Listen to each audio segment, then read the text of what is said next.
So hello everyone, it's JBeauty87 here, and today we're gonna do a battle of the drugstore setting sprays. So if you all remember, I always talk about this. This is one of my like highly watched videos apparently, because I compared this to the Urban Decay All Nighter, and as far as I'm concerned, it's just as good. And this is only like 10 bucks at Walmart as opposed to paying, what is All Nighter, like 34 or something like that, or 38. And I'm like, that's high to me for setting spray. But yeah, so we're gonna compare this to the new Infallible Pro, Pro Spray and Set Makeup Extender Spray, because this is expensive as hell. Like, this was like, I think $18.49 at CVS, and this one is like, I think $10.99 or $11.99 at CVS, which is still kind of high, but it's still cheaper than this one right here. So we're gonna compare the two and see which one works best. So I guess I should tell you, this one comes with 3.4 ounces, and sorry, this one comes with 3.4 ounces as well. So we'll see which one works better. If I remember correctly, this one did okay, but I know this one works just as good as All Nighter, so that's why I'm like, this is gonna be a really good test to see. So we're gonna start off with this one, of course, and I'm just take this and I'll spray this side of my face with it though.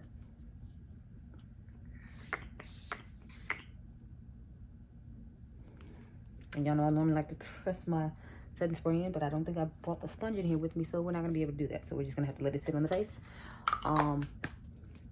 Now we'll go in with the Loreal one. Give it a little shake, and then we will switch sides. I'm also doing another battle of the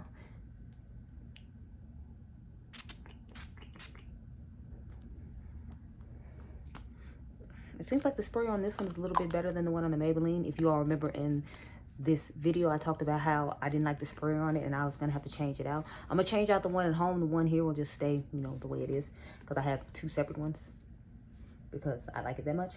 I think it's great for a drugstore setting spray alternative. I usually use high-end setting sprays just because, you know, I'm bougie like that. But I mean, you don't have to use high-end setting sprays, and I feel like that Maybelline makeup lasting, is that what it's called? So Lasting Fix Spray proved that. So I will check in with you all a little bit later. I gotta go shoot the Fenty what is it, lip slide lipstick review today, and then yeah, I'll check in with you guys a little bit later. Plus I gotta do the color pop, so I gotta film this and this next. So I will see you all a little bit later, probably with these products on. Okay, bye. Okay, so I am back. It is 9, like 10 or something like that.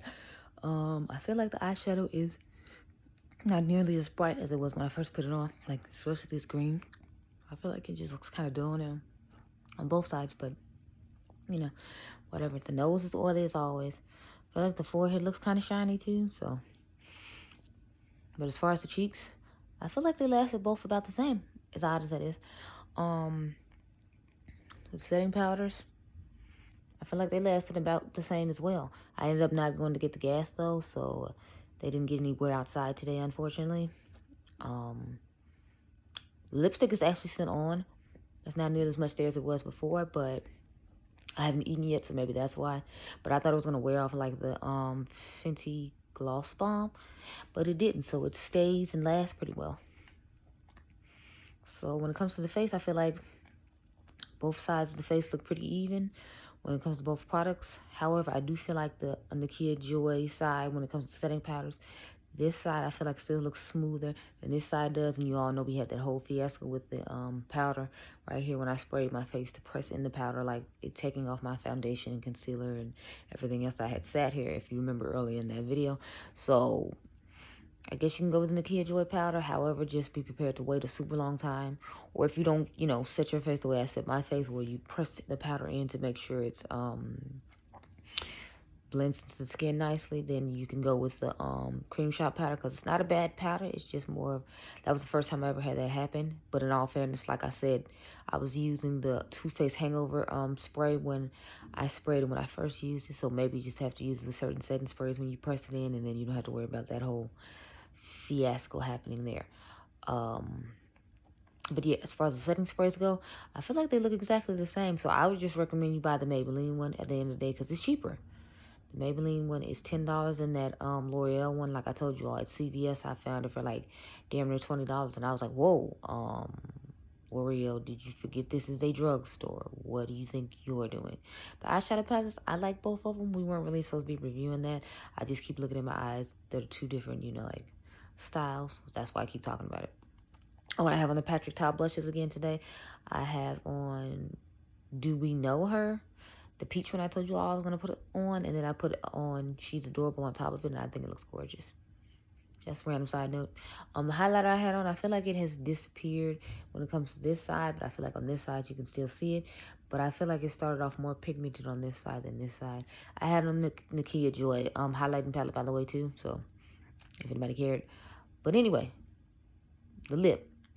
I recommend the lip because it looks nice and it stays on for a pretty long time too. So, I mean, I think it's close to the Gloss Bomb price. In the Gloss Bomb, like $18, and for $4 more, you can get a lipstick that does about the same thing, and it lasts longer, so it doesn't dissolve. It doesn't give you as pretty of a glossy glow, a natural, sexy, pouty lip like that does. But you know, if you're more into lipstick than lip glosses, I recommend it for that reason. So that's pretty much it. Hope you all enjoyed this video. Remember, you all are diamonds. I'll see you guys in the next one. Bye.